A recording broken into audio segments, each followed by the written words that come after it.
আজ মঙ্গলবার 21শে আশ্বিন 2024 সালের 8ই অক্টোবর মীন রাশি মীন লগ্ন পাইসেস সাইনের জাতক জাতিকাদের দিনটি কিন্তু মধ্যম প্রকৃতির অতিবাহিত হবে।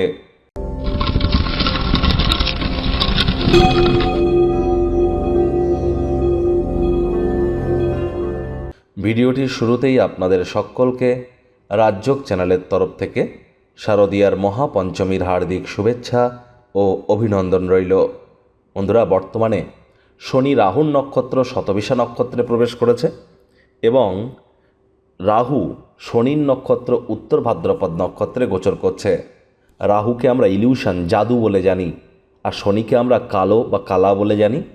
তাহলে কালো এবং জাদু মিলেই তো হলো কালা জাদু, যার জন্যই কিন্তু এ সময় ব্ল্যাক ম্যাজিক বা কালো জাদুর সময় চলছে। খুব সাবধান আমাদেরকে থাকতে হবে, অর্থাৎ যারা ব্ল্যাক ম্যাজিক করে তারা কিন্তু এ সময় অত্যন্ত পাওয়ারফুল থাকতে চলেছে। যতটা প্রিকশন নিয়ে চলবেন, দেবী দুর্গার আরাধনায় মত্ত থাকবেন, সেটি আপনাদের ক্ষেত্রে বেটার। ভাগ্য মিটার আজ আপনাদের বলছে 8.5 আউট অফ 10। ভাগ্য আপনাদের অনুকূলেই থাকবে, তবে সম্পর্কের খাতে আপনাদেরকে একটু সাবধানতা অবলম্বন করেই চলতে হবে। শুভ সংখ্যা থাকছে 8, শুভ রং থাকবে কালো বা নীল। এমন কোনো কাজকর্মে নিযুক্ত হন যা উৎসাহব্যঞ্জক এবং আপনাকে ভারমুক্ত রাখবে। দ্রুত অর্থ উপার্জন করার আকাঙ্ক্ষার অধিকারী আপনারা হতে চলেছেন। আয় ইনকামও বাড়বে। নতুন উদ্যোগ পরিকল্পনার পাশাপাশি নতুন নির্মাণ কার্যের শুরুয়াতও আজ করা যেতেই পারে। আপনার জোর, মানসিক জোর, উইল পাওয়ার এবং ভবিষ্যৎ পরিকল্পনাগুলির পুনর্মূল্যায়নের সময় কিন্তু আজ এটি।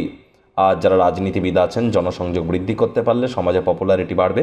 চাকরিজীবী যারা আছেন, অফিসে বস কলিগদের সাথে ভাব ভালোবাসা বাড়তে চলেছে। কর্মে গতি অনুভব করবেন। নিজের মেধা, দক্ষতা, ট্যালেন্টের দৌলতে প্রশংসার পাত্রপাত্রীও হতেই পারেন। দিনের শুরুটাই যোগব্যায়াম, ধ্যান, প্রাণায়ামের মাধ্যমে করুন, লাভান্বিত হবেন। শিক্ষার্থী বিদ্যার্থীদের পড়াশোনায় মনোযোগ আরও বৃদ্ধি করতে হবে। উচ্চশিক্ষার জন্য যারা বিদেশ যাত্রার কথা ভাবছিলেন, ভাগ্যদেবী আজ আপনাদের পক্ষে নেই। সন্তান সন্ততি থেকে থাকলে তাদের দিকে কঠোর সজাগ দৃষ্টি বজায় রাখুন। অসৎ সঙ্গে কিন্তু চলেই যেতে পারে। চোখে চোখ রেখে খুব ইজিলি মিথ্যে কথা বলে দিতে পারে। নেশা ভাঙের প্রতি আকৃষ্ট হতে পারে। শরীর স্বাস্থ্যেরও অবনতি হতে পারে। হাউস ওয়াইফদের দিনের শুরুটা আজ তাড়াতাড়ি করা উচিত। প্রেমিক প্রেমিকা, স্বামী স্ত্রী, ভালোবাসার মানুষের চরিত্র নিয়ে সন্দেহবাতিক যেন হবেন না। তৃতীয় কোনো ব্যক্তিকে ভুলেও সম্পর্কের মধ্যে প্রবেশ করতে দেবেন না। সম্পর্কের দুর্বলতা কিন্তু আজ বেড়ে যেতে পারে। শত্রুপক্ষ, বিরোধী পক্ষ আজ একটু হলেও শক্তিশালী কিন্তু থাকছে, তবে বড়সড় কোনো ক্ষয়ক্ষতি তারা আপনাদেরকে করতে পারবে না। পরিবার পরিজন, নিকটে স্থানীয় ব্যক্তিবর্গ, বন্ধু স্বজন কারোর উপরেই জোর করে নিজের মতামতকে জাহির যেন করবেন না।